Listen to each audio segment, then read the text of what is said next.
এই চিঠির পরিপ্রেক্ষিতে আপনার কি প্রতিক্রিয়া? আপনি সন্তুষ্ট মুখ্যমন্ত্রীর এই যে পাল্টা চিঠিটা এসছে?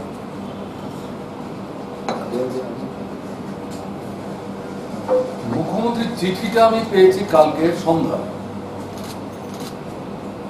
আর আগরতলা থেকে প্রকাশিত হয় প্রাত্যহিক দৈনিক দুপুরে। আমি কালকে সকালবেলা যখন পত্রিকা পড়ি তখন আমার চোখে আসে। চিঠিটা না পাওয়া পর্যন্ত তো চট করে কিছু বলা ঠিক না। আমিও যে চিঠিটা প্রেসে দিয়েছি, মুখ্যমন্ত্রীর কাছে যাওয়ার পরে লিস্ট করার পরে আমাদের চিঠি রিলিজ করেছে, কারণ ইস্যুগুলি পাবলিক ইস্যু হয়ে গেছে। আমি অপেক্ষা করছিলাম মুখ্যমন্ত্রী চিঠিটার জন্য।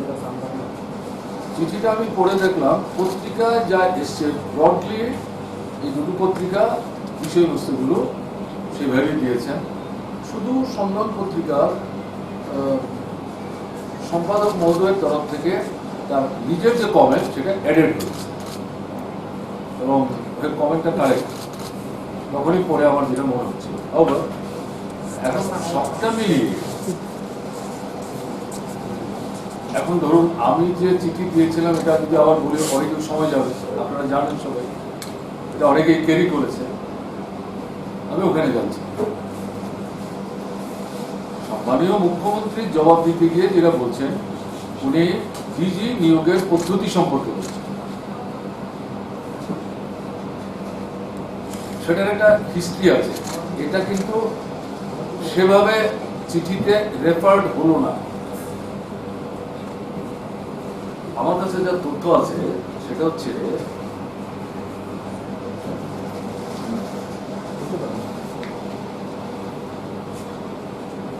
ন্যাশনাল পুলিশ কমিশন তৈরি হয়েছিল 1977। এই কমিশন রিপোর্ট সাবমিট করে 1981 পড়ে থাকে। তারপরে প্রকাশ সিং বলে যে ভদ্রলোক, তিনি সুপ্রিম কোর্টে যান। কি ব্যাপার, কমিশন হলো, রিপোর্ট দিল, এতে ধুলাবালি জমছে, কেন গভর্নমেন্ট এটা কার্যকরী করছে? এই নিয়ে মামলা চলল। সেই মামলার রায় বেরোলো 2006-এ। তাতে গিয়ে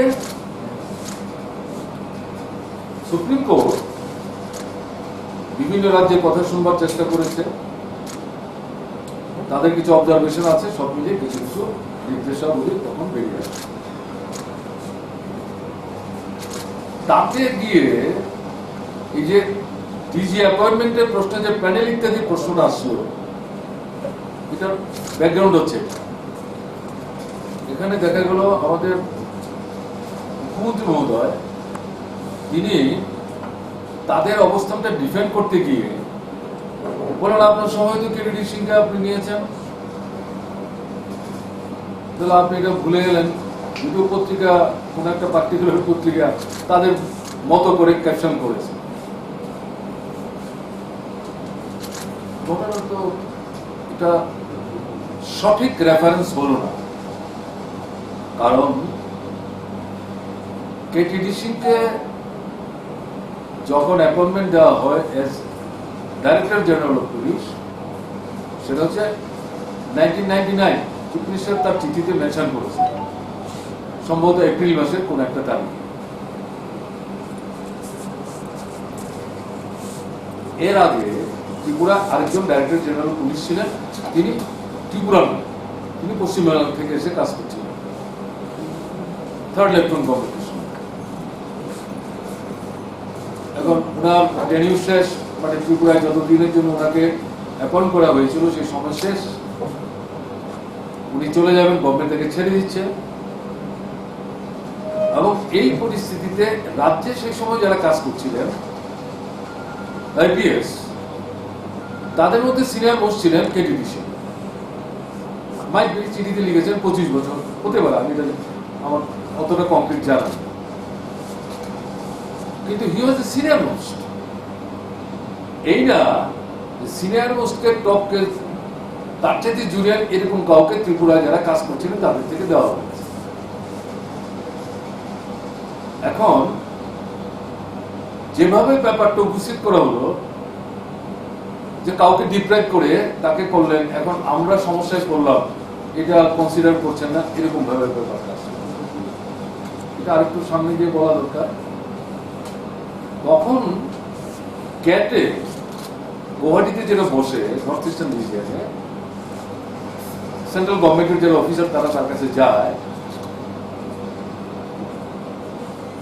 মিস্টার গ্রেওয়াল বলে এক ভদ্রলোক, তিনি মণিপুরে কাজ করেন। তিনি ওখানে গিয়ে বললেন, এই যে কেটিটি সিংকে ত্রিপুরা বিজি করা হলো, আমি তো তার চেয়ে সিনিয়র, ক্যাডার হচ্ছে সেই মণিপুর এবং ত্রিপুরা, কাজে আমারটা তো কনসিডারেশনের মধ্যে আসলো না। অর্থাৎ ইনডাইরেক্টলি তিনি বলবার চেষ্টা করলেন যে আমি ডিপ্রাইভ, অ্যাপারেন্টলি তো তাই মনে হবে। ক্যাট 2020 জানুয়ারিতে তার যে মতামত এবং নির্দেশ দিলেন স্টেট গভর্নমেন্টকে, আগামী 3 মাসের মধ্যে প্রপার প্রসিডিউর ফলো করে আপনারা ডিজিপি নিয়োগের জন্য নতুন করে উদ্যোগ নেবেন। তাদের ব্যাপারটা ক্লিয়ার হয়ে গেল। তখন ত্রিপুরা সরকার এই ক্যাডারের আইপিএস অফিসারদের লিস্টটা এক্সামিন করবে। তাতে সিনিয়র মোস্ট হচ্ছেন ভিএল ভোরা, তিনি এই ক্যাডারের লোক। তিনি যখন দিল্লি থাকেন, সেই জায়গায় ওই যে 3 মাস সময়টা দিল, সম্ভবত এপ্রিল হবে, এপ্রিল বা মে কোনো একটা সময়, পুরো 25 বছর আগের কথা বা 22-23 বছর আগের কথা, সবটা তো এক্সাক্টলি মেমোরি থেকে যেটা আমি বলার চেষ্টা করছি, তাকে সেখানে অ্যাপয়েন্ট করা হয়। ইন দ্য মিনওয়াইল কেটিডি শীল তিনি সিআরপিএফ এ চলে যান। তাহলে এই যে কথাটা বলা হলো, কেটিডি সিং এর 25 বছর থাকাকালীন সময়ে তাকে করলেন, আর আমাদের যে প্যানেলটা তৈরি করলো ইউপিএসসি, যেটা করার নির্দেশ হচ্ছে সুপ্রিম কোর্টের, তাতে 3 জনের একটা তালিকা তৈরি করতে বলা হলো। তাতে তালিকাতে আসলো দুটো না, এই 30 বছর জনের মধ্যে আমরা যাকে নিতে চাইলাম তিনি আসতে চাইলেন না, বা গভর্নমেন্ট অফ ইন্ডিয়া তাকে ছাড়তে চাইলো না, এটা একজনের প্যানেল হয়ে গেল। তখনই আমরা বললাম যে তোমরা এটা একটু রিল্যাক্স করা। তাহলে এর সঙ্গে কেটিডি সিং এর প্রশ্নটা কোথেকে আসলো? এটা তো 2006 সুপ্রিম কোর্টের রায়ের ভিত্তিতে। কেটিডি সিং এর অ্যাপয়েন্টমেন্ট তো আপনার 1999, কাজে এটার সঙ্গে তো এটা রিলেটেড না। কেটিডি সিং এর পরে কিন্তু এসে আবার ডিজি হয়েছে, এবং কর্মরত অবস্থায় তো দুর্ভাগ্যজনক ভাবে তিনি মৃত্যু মুখে পতিত হন, অসুস্থ হয়ে আমাদের রাজ্যে। কাজে এদিক থেকে যেটা বলতে চাইছি, এটা ঘটনা যে রাজ্যে 30 বছর কাজ করেছেন, এই যে মানে অবস্থাটায় রেখে তালিকা করতে হবে, সুপ্রিম কোর্টে কিন্তু কোথাও 30 বছর কিছু বলেনি। মিনিস্ট্রি অফ হোম অ্যাফেয়ার্স তারা একটা অ্যাডভাইজারি নেচারে বলেছে এআইজি হলে কত বছর কাজ করতে হবে, তারপরে আইজি হলে কত বছর কাজ করতে হবে, তারপরে এডিশনাল ডিজি হলে কত বছর কাজ করতে হবে, ডিজি হলে কত বছর, অর্থাৎ এগুলো প্যাসকেলের সঙ্গে লিঙ্কটা। সুপ্রিম কোর্ট এই সমস্ত জায়গায় যায়নি, বলছে একটা সিনিয়র মোস্টদের নিয়ে 3 জনের একটা প্যানেল হবে, এবং এতে দেখতে হবে তার পারফরমেন্স, তার বিরুদ্ধে কোনো রকম নেগেটিভ কমেন্ট আছে। তো এই জায়গায় 2 জনের নাম গেছে, ইউপিএসসির নাম এখানে যেটা দিলেন, তাতে গিয়ে দেখা গেল যে তারা একটা নাম সাজেস্ট করেছে, মাননীয় মুখ্যমন্ত্রী চিঠিতে বলেছেন, কিন্তু সেই ভদ্রলোক আসতে রাজি না। তাহলে আরেকজন আছে, 3 জনের প্যানেল নাও, 2 জনের প্যানেলে একজনে আসতে রাজি না, আরেকজন তো আছে, তাকে নিচ্ছেন না কেন? অথবা যাকে আপনি পছন্দ করলেন বা আপনারা করলেন, গভর্নমেন্ট অফ ইন্ডিয়াকে বলুন হি ইজ মাই ক্যাডার, আমার এখানে লোক নাই, কেন তুমি তাকে রিলিজ করছো না? এবং generally IPS, IAS, IFS, forest service, এই সবগুলোতে টোটাল সার্ভিস তার ল্যান্ড, তার অন্তত 50% যে স্টেটের ক্যাডার সেখানে থেকে কাজ করতে হয়, বাকি 50% অন্য জায়গায় বা সেন্ট্রালে যাবে। যদিও এটা ভারতবর্ষে অনেক জায়গাতে অনেক অফিসারের ক্ষেত্রেই দেখা গেছে সেটা মানা হচ্ছিল না বা মানছিল না। কেমন? তাহলে আমাদের ক্ষেত্রেও কিন্তু আমরা এরকম পার্শ্ব করে আমাদের একজন অফিসারকে এনেছি আমরা, কেন তাকে ছাড়ছো না, আমার দরকার আছে, কেন তাকে তুমি আটকে রেখেছো এসছে, আমি নাম নাই বা বললাম এখন। তাহলে আমাদের ত্রিপুরা সরকারের তখন উচিত ছিল আপনাদের পছন্দের অফিসারটা ওখানে রেঞ্জের মধ্যে আছে, কেন হোম মিনিস্ট্রি তাকে আটকে রাখে? ভারতবর্ষ একটা বিরাট বড় দেশ, ত্রিপুরা একটা ছোট্ট রাজ্য, এখানে তো অফিসার এই জায়গাতে পাওয়া যাচ্ছে না। আমার অফিসারটা ওখানে কাজ করছে বছরের পর বছর, গত প্রায় 18-19 বছর যাব, তাকে কেন তুমি আটকাছো? প্লিজ রিলিজ হিম। তার যদি আপত্তি হয় তাকে বুঝাতে হবে। এটা না করে কোর্টে গিয়ে রিল্যাক্স করার জন্য যেটা বলা, আমার চিঠির আপত্তি ছিল অন্য কিছু না। রিল্যাক্স করলে কে হবেন কে হবেন না, that was not known to me, still I do not know. আমাদের বক্তব্য ছিল এইটা যে পড়া হচ্ছে তাতে একটা হার্ট বার্নিং, তাতে পুলিশের হায়ারার্কির মধ্যে একটা মানে কোর্ডিয়াল যে ব্যাপারটা এটা নষ্ট হতে পারে, এবং এতে কিন্তু একটা সংহতভাবে কাজের ক্ষেত্রে সমস্যা তৈরি হতে পারে, এবং এটা আলটিমেটলি পার্কুলেট করবে। কাজে এটা করাটা ঠিক হবে না। এই পদ্ধতিটা যেটা চলে আসছে এটা মেনটেন করা, এটাই। যেখানে কোনো নাম দাম, কারোর নাম টাম এই সমস্ত কিছু জানি না, এবং এই যে প্যানেল এভাবে তৈরি হয়েছে এটা তো মুখ্যমন্ত্রী চিঠি না আসলে আমি জানতেই পারতাম না। ভালোই হলো মোটামুটি দিয়েছে। কাজে এর সঙ্গে গিয়ে কেটিডি সিং যেভাবে যুক্ত হলো এটা ঠিক হলো, আমি এই কারণে তথ্যটা দিলাম। He is known, anyhow he has been referred, কাজে ব্যাকগ্রাউন্ড। তারপরে একজন আসলাম নাগরাজ। নাগরাজ আমাদের ত্রিপুরার ক্যাডার। এখন তো ওই যে ক্যাডারটা মণিপুর ত্রিপুরা ক্যাডার আমরাই ফার্স্ট রেস করি, কিন্তু কেন ত্রিপুরা একটা ফুল ফ্লেজেড স্টেট, তাকে অন্য রাজ্যের সঙ্গে তুমি অ্যাটাচ করে রাখছো, তার ক্যাডার আলাদা করো। এবং আমাদের মতো মণিপুরও বললো যে আমাদের ক্যাডার আলাদা করো। একগো বলে আরেকটা ক্যাডার আছে, 3-4 স্টেট মিলে, তারাও তুলতে আরম্ভ করলো। তারপরে কিন্তু গভর্নমেন্টের উইন্ডার টনক করলো, এবং তারা বললো আস্তে আস্তে ইন্ডিপেন্ডেন্ট ক্যাডার আমরা করে দেবো। তো বাই দ্যাট টাইম তো ক্যাডার চেঞ্জ হয়ে গেলো, আমাদের যে প্রস্তাবগুলি তারা মেনে নিল, আলাদা হয়ে গেল। তাদের ক্যাডাররা যার যার সুবিধা মতো চয়েস মতো কে কোন সেটি থাকুন ঠিক করে নিয়েছে। নাগরাজ এখন নাগরাজের যখন প্রমোশনের প্রশ্ন আসলো, আইজি পরে এডিজি, তারপরে ডিজি হলে, তখন দেখা গেল তার বিরুদ্ধে একটা মামলা চলছে।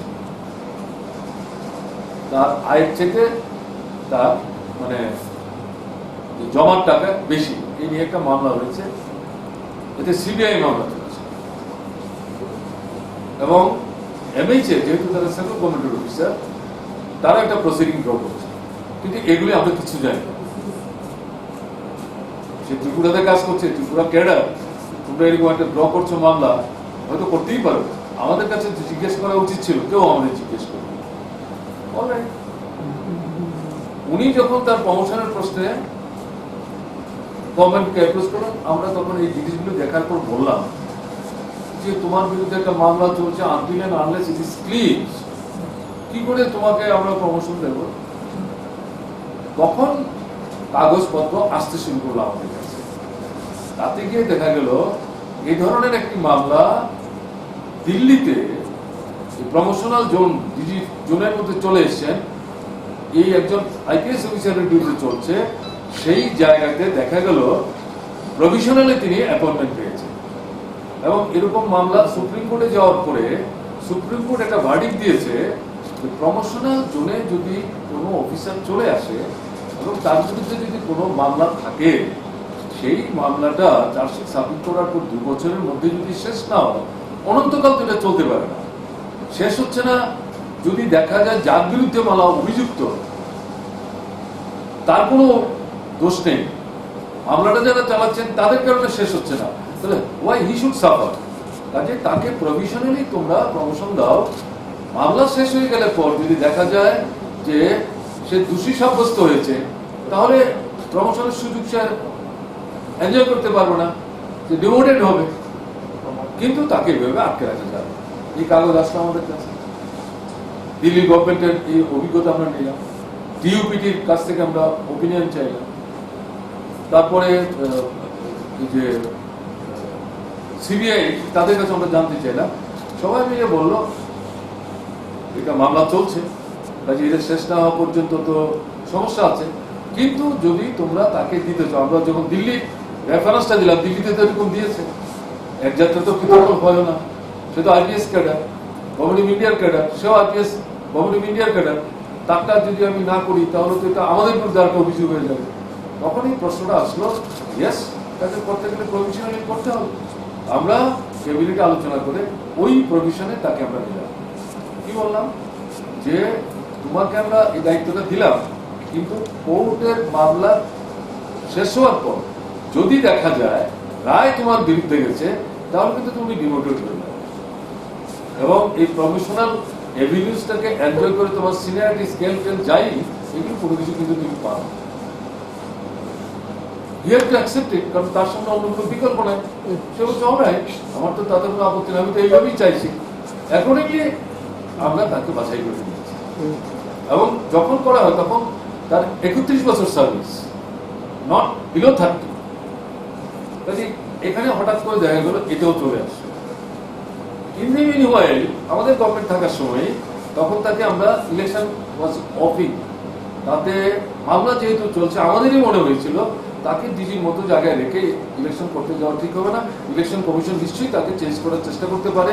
হঠাৎ করে কাউকে যদি আমি বসিয়ে দেয়, ইলেকশন তো একটা ইম্পর্টেন্ট ব্যাপার, কি করে তিনি এটা চালাবেন?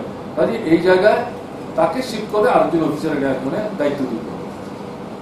কিন্তু 2017 কোন এক সময়ে হায়দ্রাবাদ সিবিআই কোর্ট তাকে একুটাল দিয়ে দিল এবং তার বিরুদ্ধে বা তার সঙ্গে যারা তাদের কারোর বিরুদ্ধে অভিযোগগুলি সেখানে এস্টাবলিশ হল। এটাও কিন্তু ঘটনা। কিন্তু তারপরেও আমরা আমাদের যাকে পরবর্তী সময় ডিজির দায়িত্ব দিলাম, সেই দায়িত্ব থেকে তাকে আমরা সরাই দিই, তিনি ইলেকশন কন্ডাক্ট করেছেন। তাহলে এই যে বিষয়টা আসলে এটা তো ফেভার না। চিঠিটা যেভাবে উপস্থিত করা হলো তাতে মনে হচ্ছে যেন আমরা দুজনকে ফেভার করেছি, ওটাই কিন্তু ঘটনা। আগের ক্ষেত্রে হচ্ছে 2006-এর আগের ঘটনা, তাতে এই সমস্ত বিষয়গুলি নাই। এটা হচ্ছে অনেক পরে, তাতে 30 বছরের নিচেরও প্রশ্ন নাই, কিন্তু প্রভিশনাল। কাজে এই জায়গাতে কনফিউশন যাতে না হয়, কেউ কেউ জিজ্ঞেস করছিলেন, বলছিলাম ঠিক আছে আসুন না, চিঠিটা আসলে করে দেখা যাবে, কথা বলা যাবে। আপনারা আসলেন, এই প্রশ্ন তুললেন, তার জন্য এই বিষয়টা ক্লিয়ার করলাম এবং এটা পাবলিকের কাছে যাওয়া যাবে, নাহলে এটা ভুল ধারণা হবে আমাদের সঙ্গে। হতে পারে সম্মানীয় মুখ্যমন্ত্রীকে এই ডিটেলটা যাদের জানানো উচিত ছিল তারা সেভাবে জানিয়েছেন কিনা, যদি না জানান ওনার পক্ষে ব্যাপারটা চট করে বোঝা একটু সমস্যা হতেই পারে। এবং না সবে মাত্র উনি দায়িত্ব অফকোর্স একমাত্র তো 2.5 বছর প্রায় হয়ে গেল, এই হচ্ছে একটা। কাজেই ওখানে বলা হয়েছিল যাতে রং মেসেজ না যায়। সেকেন্ড হচ্ছে ডাইরেক্টরেট অফ প্রসিকিউশন, পত্রিকায় বেরোলো, আমি পত্রিকায় দেখলাম। জিপির ক্ষেত্রে যেটা সেটাও পত্রিকায় বেরোলো, আমি রেফারি করেছি যে পত্রিকা এই নিউজগুলো আমার চোখে এসছে, আসার পরিপ্রেক্ষিতে আপনার দৃষ্টি আকর্ষণ করছি। তো প্রসিকিউশন ডাইরেক্টর বলছে যে এটা তুলে দেওয়া হবে। মুখ্যমন্ত্রী চিঠি পাঠিয়ে বলেছেন যে না, এটা ঠিক না, আমরা বরং এটাকে স্ট্রেংথেন করার চিন্তা করছি। কিন্তু প্রথম তিনি বললেন যে এটা করে তো কোনো লাভ হয়নি, পয়সা খরচ হয়েছে, এবং বলার চেষ্টা করেছেন আপনি তখন দায়িত্বে ছিলেন, তার পারফরমেন্স তেমন একটা কিছু না, যে পারপাস নিয়ে করা হলো এগুলো তো মনে হচ্ছে যে আপনি ওভারলুক করার চেষ্টা করছেন। এই ঘটনা তা না, ওটাই ঘটনা তা না। এটা হচ্ছে সিআরপিসি 25 এর প্রভিশন। তাতে তারা বলল যে কনভিকশনের রেট বাড়াবার জন্য এবং ক্রিমিনাল অ্যাক্টিভিটিস কন্টেইন করার জন্য, কমিয়ে আনার জন্য এই প্রসিকিউশন ডাইরেক্টরেট করা দরকার। এবং তারা বলেছে রাজ্যে রাজ্যে এটা হওয়া উচিত, ওইটাকে কিউইং দেয়। আমরা কিন্তু ত্রিপুরাতে এটা করলাম 2007-এ, আমরা ত্রিপুরাতে পুলিশ অ্যাক্ট করলাম। ওই 2006-এর যে রায় বেরোলো সুপ্রিম কোর্টের, যে মামলার কথা বললাম, ফার্স্ট তারা বলেছে প্রত্যেক স্টেট তার নিজস্ব পুলিশ অ্যাক্ট করুন। ফার্স্ট অ্যাক্ট ত্রিপুরা নিয়ে বেরোলো, এবং আমাদের এটা যখন বেরোলো এটা ভারতবর্ষের বহু রাজ্য আমাদের থেকে চেয়ে নিয়েছে, এবং কিছু কিছু স্টেট বলেছে যে এত সংক্ষিপ্ত পরিসরে এত ভালো এক তোমরা কি করে তৈরি করবে, কেমন না? তখন আমাদের চিফ সেক্রেটারি ছিলেন শশী প্রকাশ আবার আইন এই সমস্ত বিষয়ে খুব একটু ইন্টারেস্টেড গ্রুপ ছিলেন, এবং এই ড্রাফটিং করার ক্ষেত্রে ল ডিপার্টমেন্ট এবং ওনার একটা গুরুত্বপূর্ণ ভূমিকা ছিল। তো আমাদের এটাতে প্রসিকিউশন ডাইরেক্টরেটের কোনো প্রভিশন নাই, কিন্তু যে কনভিকশন রেট বাড়াতে হবে, প্রসিকিউশন সিস্টেম ইমপ্রুভ করতে হবে, এ নিয়ে নানা কথা আছে। এটাকে ফার্দার স্ট্রেংথেন করার জন্য আমরা তখন ঠিক করলাম যে আমরা ওই সিআরপিসি 25A এটাকে কাজে লাগে আমরা এই ডাইরেক্টরেটটা বসাবো।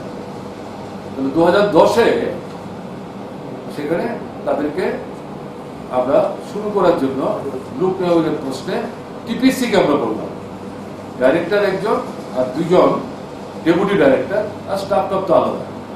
তারা ইন্টারভিউ ডাকার পর দেখা গেল ডাইরেক্টর হওয়ার জন্য যে যোগ্যতা এই লোক নাই, আর ডেপুটি ডাইরেক্টর হতে পারেন এর মধ্যে একজনকে পাওয়া যায়, তাকে অ্যাপয়েন্টমেন্ট দিলাম আমরা। কারণ তার জন্য তো ডাইরেক্টরেটের কাজ বসে থাকতে পারে, এবং স্টাফ কিছু দেওয়া হলো। সেই জায়গায় প্রথম অভিজ্ঞতা যেহেতু নাই, ওয়েস্ট ডিস্ট্রিক্ট ছিল তার জুরিডিকশন, এরিয়া অফ অপারেশন, কাজ শুরু হলো। এবং এটা মূলত ল ডিপার্টমেন্টের সাহচর্যে হোম মিনিস্ট্রির সাথে কোঅর্ডিনেশন মেনটেন করে তারা কাজ করতে শুরু করে। মূল পারপাসটা হচ্ছে এই যে ক্রিমিনাল অ্যাক্টিভিটিসের পরিপ্রেক্ষিতে যে চার্জশিট তৈরি হচ্ছে, এটা যাতে by and large fall free হয়, এবং এর পরিপ্রেক্ষিতে অ্যাডভোকেট যারা পিপি এপিপি কোর্টে যারা এটাকে পার্সু করবেন তারা যাতে প্রপারলি এটা করতে পারেন, এটা একটা কোঅর্ডিনেশন মেনটেন করে, তাতে হোম, পুলিশ, ল, কারণ এপিপি পিপিপি এগুলি ল দেখে, তার মধ্যে একটা কোঅর্ডিনেশন ডেভেলপ। এখন যেটা বলার চেষ্টা হলো যে আপনি ওভারলুক করছেন তখন কিছু হয়নি, দেখেইনি কিছু, এটা কি ঠিক না? এই যে কাজটা এটা কিন্তু শুরু করেছিলাম, এবং সবার মধ্যে একটা কোঅর্ডিনেশন ডেভেলপ করছিল, এবং এটা ঘটনা কনভিকশন রেট আমাদের রাজ্যে কম ছিল, অনেক রাজ্যেই কম আছে, কিন্তু আস্তে আস্তে কনভিকশন রেট একটু একটু করে হলো বাড়ছিল, কোনো বছর বেড়েছে, কোনো বছর আবার কমেছে, আবার বাড়ছে, এই একটা অবস্থার মধ্যে দিয়ে যাচ্ছিল। এবং এটা ঘটনা প্রসিকিউশন ডাইরেক্টরেটটাকে যেভাবে স্ট্রেংথেন করার জন্য স্টাফ দরকার, এক্সপিরিয়েন্স, অভিজ্ঞ যাদের থেকে নিতে হবে, সেই ধরনের গ্রুপ আমাদের নেই। কিন্তু এরা যারা কাজ করছেন এরা আস্তে আস্তে সিনিয়রিটি আর্ন করে ওখানে যে পৌঁছে যাবেন না ঘটনা তারা, আর অ্যাডভোকেটদের মধ্যে যারা কাজ করছেন, প্র্যাকটিস করছেন, তাদের থেকে সেই পর্যন্ত আসতে পারে। এখন মুখ্যমন্ত্রী বলছেন আমরা এটাকে ডিসব্যান্ড করেছি বা অ্যানাল করেছি, এই যে কথাটা বলা হচ্ছে কিন্তু ঠিক না, এটা ফেব্রিকেটেড। তো এটা যে ফেব্রিকেটেড না, আমি শুধু গভর্নমেন্টের একটা কাগজ পড়ে দিচ্ছি, এটা 22শে জুন 2020, চিঠিটা কে লিখেছেন? বিশ্বজিৎ পাল। তিনি এলআর অ্যান্ড সেক্রেটারি, দুটো পোস্টে একজনই হোল্ড করেন। তিনি প্রিন্সিপাল সেক্রেটারি হোমকে লিখেছেন, subject communication of the decision taken in the meeting held on 11/6/2020 at conference hall number 1. Sir, I would like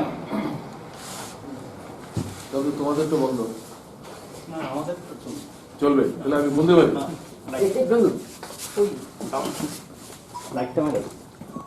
পড়ে যাই। I would like to inform you that on 11/6/2020 a meeting was held in the conference hall number 1 of Secretariat under the chair of Honorable the Chief Minister, Government of Tripura, regarding improvement of criminal justice system in our state, wherein Honorable the Law Minister, এই দুটো লেখে এখানে sentence শেষ করলো, এটা incomplete মনে হচ্ছে, যাই। তারপরে বলছে wherein Law Minister, State of Tripura, learned Advocate General, DGP and other dignitaries were present. তারা ছিলেন মিটিংয়ে। Besides myself, মানে legal remembrance and law secretary mister Pali যিনি চিঠি লিখছেন, আমরা ছিলাম। তাহলে কি হলো? In the meeting regarding improvement of criminal justice system in our state, so many issues were discussed to increase the rate of conviction in our state, and it was decided that at this stage the state is not in favor of setting up of any separate directorate of prosecution under section 25A of CRPC. তাহলে আমি ভুলটা কোথায় বললাম? পত্রিকায় লিখেছি, পত্রিকার বন্ধুরা যারা ক্যারি করলেন তারা তো ভুল কিছু লিখেননি, কিন্তু চিঠির মধ্যে আছে এটা। এবং তারপরে কি বলছে আরো আরো clarify, in the meeting it was also discussed and decided that the deputy director of prosecution earlier appointed by the government may be attached to the Home Department for dealing with the matters like draft letter regulatory, withdrawal of cases, views in respect of appeal against acquittal in criminal cases, data bank of criminal cases, etc., and this staff attached to the office of the deputy director prosecution be utilized by the law department until further order with effect from 1/7/2020. তাহলে আগের যে ডিসিশনটা আমরা করতে চাইছি না, এখন deputy ডাইরেক্টরকে ওখান থেকে সরিয়ে দিচ্ছে আর তার স্টাফকে অন্য জায়গায় দিয়ে দিচ্ছে, ল ডিপার্টমেন্টের সঙ্গে অ্যাটাচ করছে। তাহলে এখানে যেটা মাননীয় মুখ্যমন্ত্রী তার চিঠিতে বলার চেষ্টা করেছেন এটা ঠিক না, এটা একটা কনকক্টেড চার্জ যেটা তুলে দেওয়া হচ্ছে। আমি আমার চিঠিতে যে পার্টিকুলার ওয়ার্ডটা ইউজ করছি সেটাই তিনি মেনশন করে বলেছেন, এটা ঠিক না। কিন্তু তো এখন এই চিঠিটা ঠিক, পত্রিকাওয়ালাদের নিউজটা ঠিক না, মুখ্যমন্ত্রী যে চিঠিতে যা উল্লেখ করলেন এটা ঠিক? এখন তো এই মিটিংটা তো মুখ্যমন্ত্রীর চার্জশিটে হয়েছে, চেয়ারম্যান, তাহলে এটাকে কি করে আমরা অস্বীকার করবো? কাজেই জবাবে যা উল্লেখ করেছেন এটা তো সঠিক না, এটা ঠিক। অ্যাকচুয়ালি এই যে গভর্নমেন্টের ডিসিশন যেটা আমি পড়ে শোনালাম, তারা এটাকে রাখার পক্ষে না, এবং চিফ মিনিস্টার চিঠি লিখে পড়ে বললেন আমরা তো এটাকে ফার্দার স্ট্রেংথেন করার চিন্তা করছি। অর্ডারের মধ্যে তো নাই কিছু, তাতে তাহলে উল্লেখ করা উচিত ছিল যে তাকে আমরা সরিয়ে নিচ্ছি, আমরা এটাকে নতুন করে রিঅর্গানাইজ করবো, স্ট্রেংথেন করবো। That was also not mention. এবং এই কারণে হিউম্যান ক্রাইটা উঠলো, তারপরে প্রসিকিউশন ডাইরেক্টরেট থাকবে না। এক্সপেক্টেড রেজাল্ট দিতে না পারলেও কোনোই ইমপ্রুভমেন্ট নাই, এটাও যেমন ঠিক না, might be you are not satisfied, কিন্তু এটা থাকবে না। ডিসিশনটা এরকম হচ্ছে, এখন না করা হচ্ছে। এনিহাও গভর্নমেন্ট এখন যেটা বলছেন চিফ মিনিস্টারের চিঠি, এটাকে আমি গুরুত্ব দিচ্ছি, এটাকে ফার্দার স্ট্রেংথেন করার জন্য নতুন করে উদ্যোগ নেওয়া উচিত। আমরা এটাই চাইছি, অন্য কিছু না, অন্য কিছু না। এই ভদ্রলোক যে ডেপুটি ডাইরেক্টর তার নাম আমি জানি, এবং তারপরে আমি যে মালিক সাহেবের চিঠি দেখলাম। এই পরিস্থিতিতে আমাদের বক্তব্য ছিল এটার তো উদ্দেশ্য হচ্ছে কনভিকশনের রেট বাড়ানো, সেটা করতে গেলে পরে ফল ফ্রি চার্জশিট তৈরি করতে হবে, এবং কোর্টে যাতে আমাদের এপিপি পিপিরা ঠিক মতো কাজ করে তার কোর্ডিনেশনটা করতে হবে, এটা থাকা উচিত। এটি আমার চিঠির অনুরোধ ছিল। থার্ড পয়েন্ট হচ্ছে এসপিউ। আমি বিস্তৃত যাচ্ছি না। এসপিউ নিয়োগ সম্পর্কে আমাদের বক্তব্য ছিল, আমার চিঠির বক্তব্য ছিল সিভিল পুলিশ অর্থাৎ থানা টানা যারা দেখভাল করে, আর হচ্ছে টিএসআর, তারা মূলত এক্সট্রিমিস্ট প্রবলেম ফেস করার জন্য বিপিন চক্রবর্তী যখন মুখ্যমন্ত্রী প্রথম, তখনই ফার্স্ট তারা এই ব্যাটালিয়ন রেজ করে। এগুলিতে প্রচুর পোস্ট খালি পড়ে আছে, এবং অনেকের বক্তব্য কয়েক হাজার। আমাদের বক্তব্য ছিল এই খালি পোস্টগুলো পূরণ করুন, এটা না করে এসপিও করছেন কেন? এসপিও তো পুলিশের কাজ করতে পারবে না, টিএসআর এর কাজ করতে পারবে।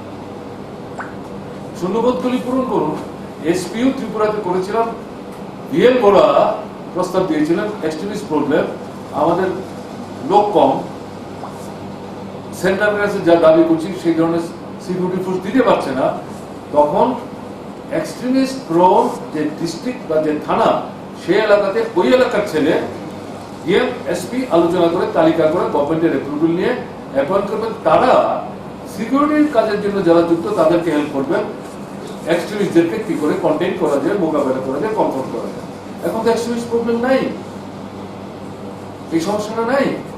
কাজে এই জায়গাতে কিন্তু জেনারেল ল অ্যান্ড অর্ডার তো ডিটোয়েট করছে, খুন খারাপি বাড়ছে, বেআইনি লাশ পাওয়া যাচ্ছে, মেয়েদের উপর আক্রমণ বাড়ছে, এই সমস্ত ঘটনা ঘটছে, চুরি ডাকাতি বাড়ছে। কাজে এতে তো পুলিশকে স্ট্যান্ড করা দরকার। এবং টিএসআর এটা আমাদের একটা গর্বের বিষয়, এটাকে উইক করা উচিত না। তো এই জায়গায় আমাদের চিঠির উদ্দেশ্য ছিল যে এটা ফিল আপ করুন, এদের নিয়ে আপনি যদি পুলিশ টিএসআর এর কাজ করে চিন্তা করুন ভুল হবে। যে পারপাসে তাদের নেওয়া হয়েছিল সেটা তো এই মুহূর্তে এটা আর ডিজার্ভ করে না, দরকার নেই। আমাদের রাজ্যে তো এখন এক্সট্রিমিস্ট প্রবলেম সেরকম নাই। তাতে গিয়ে উনি জবাব দিলেন যে না আমরা ইয়ে নিচ্ছি না, পুলিশ নিচ্ছি না বা টিএসআর নিচ্ছি না, ঠিক না। পুলিশের দেখা গেল তিনি বললেন 73 জন, আর যেমন আনার্ড ব্রাঞ্চে তারা অফিসার নেবেন, টিপিএসসি কে বলেছেন রিক্রুট করুন। আমরা তো এই কাজই করছিলাম, ফাইনাল স্টেজে নিয়ে এসেছিলাম। গভর্নমেন্ট চেঞ্জ হয়েছে, টিপিএসসি কন্ডাক্ট করেছে, বাতিল করলেন কেন? 27 মাস হয়ে গেল তো, যদি ঠিক হলো এটা করতে কতদিন লাগবে কে জানে। মাত্র 73-74 জন। বাকি যে সিভিল পুলিশের অন্যান্য পদে যে খালি পড়ে আছে এগুলি কবে পূরণ হবে? তাতে তো আমাদের রাজ্যের ছেলেরাই কাজ করে। তারপরে হচ্ছে টিএসআর, ওখানে প্রচুর পোস্ট পড়ে আছে। এখন বলছেন আমরা দুটো ব্যাটালিয়ন করছি, 2100-2200 হবে। আমরাই তো লড়াই করছিলাম, পলিটিক্যালি আমাদের দেয়নি আগের বিজেপি গভর্নমেন্ট। ওরা আশা করে বলছে আমরা দুটো তোমাদের এলাও করছি। কতদিন হলো? 26-27 মাস হয়ে গেল। এখন এখানে বলছেন ডাইরেক্ট রিক্রুটমেন্ট হবে 1300-1400 কতদিন লাগবে? 19। তার একটা পরীক্ষা পদ্ধতি, এই সমস্ত পদ্ধতিগুলো আছে। কিন্তু আমাদের প্রশ্ন হচ্ছে ঠিক আছে আপনি এগুলো নিচ্ছেন, এই যে সিদ্ধান্ত নিয়েছেন, আমরা এটার বিরোধিতা করছি না, কিন্তু এটাই কি সব? এখানে দরকার হচ্ছে শূন্য পদগুলি পূরণ করুন, কয়েক হাজার, আমাদের কাছে ছেলেরা কাজ পাবে। আর এই জায়গায় যেটা এক জায়গায় মুখ্যমন্ত্রী উল্লেখ করলেন, এই যে অফিসার এবং টিএসআর এদের নিলে পর পুলিশের উপর চাপ কমবে, কারণ ওই এসপিও দিলে পরে পুলিশের উপর চাপ কি করে কমবে? সে তো থানার কাজ করতে হবে, সে তো থানাদার না। এক্সট্রিমিস্ট প্রবলেম মোকাবেলা করার জন্য যারা কাউন্টার অ্যাক্টিভিটিসে যুক্ত তাদেরকে না ইনফরমেশন দিয়ে সাহায্য করতে, সেটা তো নাই এখন। কি করে এই 1100 লোক এই কাজে সাহায্য করবে? এটা তো ঠিক হচ্ছে না, এই যুক্তিটা তো ধোপে টেকে না। এবং এসপিও নেওয়ার যে প্রভিশনটা আছে, যেটাকে রেফার করে ঘোড়া সাহেব কাশ্মীরের অভিজ্ঞতা নিয়ে আমাদের গভর্নমেন্টের দৃষ্টি আকর্ষণ করেছিলেন, এবং এটা আমাদের 2017 যে 7 যে আইনটা তার মধ্যে আমরা ঢুকিয়েছি, তার সঙ্গে এখনকার পরিস্থিতি দিচ্ছে না। কাজে এদিক থেকে এই যে কথাটা বলছেন, বলে সবার শেষে বলার চেষ্টা করলেন এগুলি সবই হচ্ছে পত্রিকার যে সংবাদ, এগুলিতে আপনি একটু মনে হচ্ছে যে মিসলেড হয়েছে, আসলে ঘটনাটা না। সবটা জেনে টেনে বললে বোধহয় ভালো হতো। কারণ চিঠির লাস্ট যে লাইনটা আমি শুধু সেটাই একটু পড়ে বলবো যে in the light of the above, অর্থাৎ আগের যে বিষয়গুলো, I have no hesitation in saying that the allegations made in your letter are totally baseless and unfounded. আমি এতক্ষণ যা বললাম তা কি মনে হলো? তা তো মনে হলো না, আমি তো সবগুলো তথ্য দিয়ে বললাম। তারপরে লাইন হচ্ছে you appear to have made assertions based on concocted news items without ascertaining the facts. News item যে পত্রিকাগুলি দিয়েছে, আমার তো মনে হচ্ছে না তারা দিয়েছে যার মধ্যে কোথাও কনককশন আছে। তারা গভর্নমেন্টের নানা সময় নানা স্তরের যে ডিসিশন, বক্তব্য, প্রেস মিট, এগুলোর ভিত্তিতে তারা নিউজ করেছে। তাদের এখানে চাপাচ্ছে কিনা এটা। আমাদের চিঠিটার মূল উদ্দেশ্যটা কি? নেগেটিভ অ্যাসপেক্ট থেকে ক্রিটিসাইজ করে না, পজিটিভ অ্যাটিটিউড নিয়ে এই জায়গাগুলি মনে হচ্ছে ঠিক হচ্ছে না, রিথিঙ্ক করুন, রিভিউ করুন, এবং এটা যদি স্টিক করেন তাহলে সোসাইটির মধ্যে একটা রং মেসেজ যাবে। এই হচ্ছে মূল ব্যাপার। যারা জানতে চাইছিলেন তার সঙ্গে আপনারা অনেকে আসবেন, আপনাদের ধন্যবাদ। তো এই প্রশ্ন পড়াতে বিষয়গুলি আমি আপনাদের সামনে তুলে ধরবো। কাজে আমার চিঠি কোনো সংবাদপত্রের নিউজ পড়ার পর একটা মন গড়া ধারণা নিয়ে লেখা না। আমি চিঠি দিয়ে বিষয়গুলো উল্লেখ করেছি ফ্যাক্টস দিয়ে, আমি ফার্দার এটাকে এখানে রিএস্টাবলিশ করছি এবং আমার চিঠির বিষয়বস্তু আমি এখনো মনে করছি এটা সঠিক। আমি আবারও অনুরোধ করব মুখ্যমন্ত্রী মশাইকে, তাকে যারা ব্রিফ করেছেন সঠিকভাবে করেননি, উচিত তাদের উচিত, কারণ মন্ত্রীরা তো সব জেনে এসে মন্ত্রী হন, আর মন্ত্রী হলেই সব জিনিস জানবেন এটা নাও হতে পারে। কাজে অফিসার যারা তাদের দায়িত্ব হচ্ছে সবটা জিনিস বুঝিয়ে তারপর আলাপ আলোচনা করে সিদ্ধান্ত গ্রহণ করা। এটা না করে অফিসারদের উচিত না মিনিস্টারদেরকে মিসলেড করা। কাজে আমি তো ওইটাই স্টিক করছি এবং অনুরোধ করব যে ডিসিশনগুলি দয়া করে রিভিউ করুন। এই আমরা তো অন্য কিছু চাইছি না, এবং এখন পর্যন্ত অপোজিশন হিসাবে আমরা তো ডিস্ট্রাকটিভ কোনো স্ট্যান্ড নিচ্ছি না। Always inside assembly, outside constructive attitude নেওয়ার চেষ্টা করছি। ভুলকে ভুল বলছি, সঠিক যেটা তার বিরুদ্ধে তো আমাদের কোনো বক্তব্য নাই। এই হচ্ছে। Thank you all. সন্ধান পত্রিকার এডিটর বন্ধু তিনি বলেছেন হয়তো মুখ্যমন্ত্রীকে যারা বুঝিয়েছেন ঠিক মতো বুঝাননি, বুঝালে হয়তো মুখ্যমন্ত্রী এরকম সিদ্ধান্ত নাও নিতে পারে। সন্ধানের যে সম্পাদক বন্ধু বলেছেন, কেমন না আমার কথাটা বললে পরে অনেকটা হয়তো এরকম হয়ে গেলেও যেতে পারে। আমি তো স্টিক করছি আমার পজিশন, উনি যে কাউন্টার করার চেষ্টা করছিলেন তার করার উদ্দেশ্য হচ্ছে ওনার স্ট্যান্ডটাকে উনি ডিফেন্ড করছেন। কাজে এই জায়গায় দাঁড়িয়ে আমি আমার চিঠিতে যে বিষয়বস্তু তথ্য উপস্থিত করে আমি তো সেই জায়গাটা স্টিক করছি, তাহলে এর থেকে মানে ইনফারেন্সটা আপনি ড্র করবেন। মুখ্যমন্ত্রী যখন প্রথম দায়িত্ব নিয়েছিলেন, এখন যিনি মুখ্যমন্ত্রী আছেন বিপ্লব কুমার দেব, তিনি একটা কথা বলেছিলেন যে মানে পূর্বতন বাম জমানাতে যে সমস্ত অ্যালিজেড রাজনৈতিক সন্ত্রাসী ঘটনা ছিল সেগুলো তিনি বলছিলেন যে মুখ্যমন্ত্রী জানেন না এমন কোনো কিছু রাজ্যে হতে পারে না, এটা হতেই পারে না। উনি নিজেই বলেছিলেন কথাটা। আপনি যেটা বললেন যে তাকে বোঝানো হয়নি বা হয়তো নাও বোঝানো হতে পারে, তো সেটা কি উনি মানে উনি তার কথা ধরলেই মুখ্যমন্ত্রী জানেন না হতে পারে না, উনি কি সত্যি জানেন বা জেনে কোনোভাবে লঘু করছেন বিষয়টাকে গুরুত্ব কোনো কারণে দিতে চাইছেন না, এমন কি হতে পারে একটু বলবেন? আপনি যেভাবে নেবেন আপনার বুদ্ধিমান লোক। আর কিছু? Thank you all.